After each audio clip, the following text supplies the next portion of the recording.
आज हम यूरोपीय देश स्पेन के मुस्लिम सल्तनत के बारे में जानेंगे कि 800 सालों तक राज करने वाली एक सल्तनत कैसे खत्म हो गई, क्यों स्पेन में आज एक भी मस्जिद मौजूद नहीं है और क्यों यहाँ की आबादी में मुस्लिम ना के बराबर है, जबकि मुसलमानों ने यहाँ पर 800 सालों तक राज किया। इन सब बातों को जानने के लिए हमें इसके इतिहास को देखना होगा। ये वह दौर था जब रोमन एम्पायर यूरोप समेत अफ्रीका एशिया तक फैली हुई थी, लेकिन इसके ये दिन भी ज्यादा दिन तक नहीं टिक सके और वर्चस्व को लेकर इस बड़े एम्पायर में फूट पड़ी और रोमन एम्पायर दो हिस्सों में बढ़ गई। इसका पूर्व हिस्सा बना ईस्टर्न रोमन एम्पायर और इसका पश्चिमी हिस्सा बना वेस्टर्न रोमन एम्पायर। इसके पूर्व हिस्से ईस्टर्न एम्पायर को बेजेंटाइन एम्पायर के नाम से जाना जाने लगा। इस बेजेंटाइन एम्पायर ने आगे भी कई सालों तक यूरोप और मिडिल एशिया के इलाकों पर राज किया, लेकिन पश्चिम रोमन एम्पायर, जिसे वेस्टर्न रोमन एम्पायर कहा जाता था, ज्यादा दिनों तक नहीं टिका और इसमें फूट पड़ने के कारण ये छोटे छोटे अलग राज्यों में तब्दील हो गया। इसमें के ही एक राज्य स्पेन में सन 710 ईस्वी में विजिगोस एम्पायर की सत्ता थी।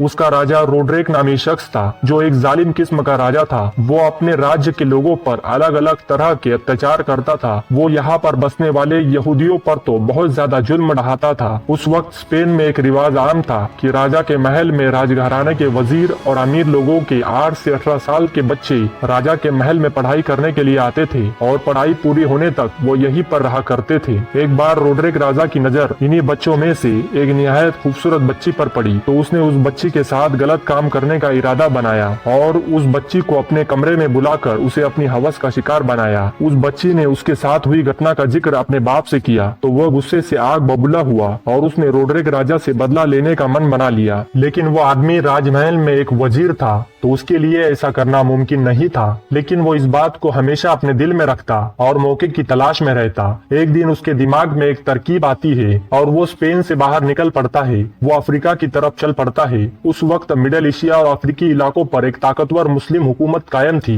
जो स्पेन के पास के इलाके तक फैली हुई थी, जिसके गवर्नर मूसा बिन नसीर थे जो एक बड़ी मुस्लिम सल्तनत के काबिल गवर्नर थे। मूसा बिन नसीर के सिपह सालारों में तारिक बिन जियाद उनके सबसे खास सिपह सालार थे जो एक बहुत बहादुर और होशियार शख्स थे। वो तलवारबाजी और घुड़सवारी में बचपन में ही महारत हासिल कर चुके थे। वे स्पेन के बादशाह का वजीर, जिसकी बेटी के साथ रोड्रिक बादशाह ने गलत काम किया था, वे मूसा बिन नसीर के पास आकर उन्हें स्पेन के बादशाह रोड्रिक की हर एक बात जो उसके साथ गुजरी थी वो बताता है और उन्हें अपने साथ स्पेन में चलने के लिए और वहाँ से रोड्रिक की हुकूमत को खत्म करने के लिए कहता है। जिस पर मूसा बिन नसीर अपने सबसे नजदीकी सिपह सालार तारिक बिन जियाद को 7000 की फौज लेकर स्पेन देश पर हमला करने के लिए भेजते हैं और रोड्रिक बादशाह का वजीर तारिक बिन जियाद और उनके फौजियों को नौकाओं के जरिए स्पेन के अंदर लेकर जाता है। इस बात की खबर जैसे ही रोड्रिक बादशाह को मिली तो वो फौरन अपनी 30,000 की फौज लेकर तारिक बिन जियाद के साथ लड़ने के लिए आता है और जब जंग के मैदान में दोनों फौजें आमने सामने आई, तारिक बिन जियाद ने जिस नौकाओं में बैठकर वे और उनकी फौज स्पेन में दाखिल हुई थी उसे जला दिया ताकि वापस जाने का हर एक रास्ता बंद हो जाए। अपने से बड़ी फौज देखकर मुस्लिम फौज मैदान छोड़कर भागे नहीं,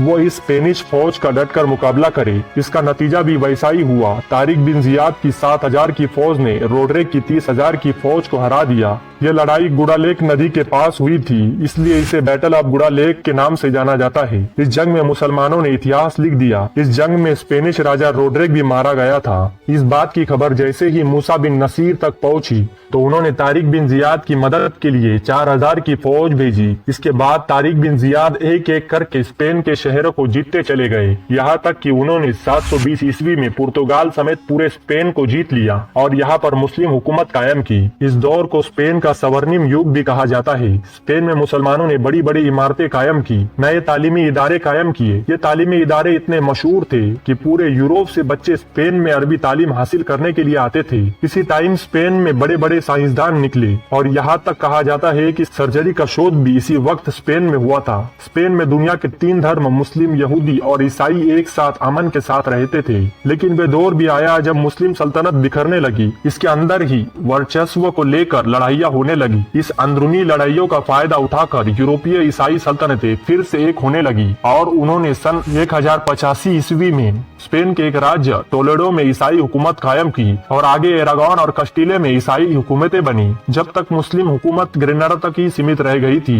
सन 1469 ईस्वी में एरागॉन के राजकुमार और कस्टिले की राजकुमारी के बीच विवाह हुआ और ये दोनों ईसाई राज्य और ज्यादा ताकतवर हुए और सन 1492 ईस्वी में इन्होंने ग्रेनेडा पर हमला किया और स्पेन में बची आखिरी मुस्लिम हुकूमत को खत्म कर दिया और पूरे स्पेन में ईसाई हुकूमत को कायम किया। स्पेन में मुस्लिमों ने बनाई मस्जिदों को चर्च में तब्दील किया गया, उनकी इमारतों को शराब खानों में बदल दिया गया, वहाँ के मुस्लिमों को ईसाई बनने पर मजबूर किया गया, जो इस बात को नहीं मानते उन्हें कत्ल कर दिया गया। इस तरह स्पेन से मुस्लिमों की 800 साल हुकूमत को खत्म कर दिया गया। दोस्तों, अगर आपको हमारी ये जानकारी पसंद आई है तो हमारे चैनल को सब्सक्राइब करें और इसे अपने दोस्तों में भी शेयर करें।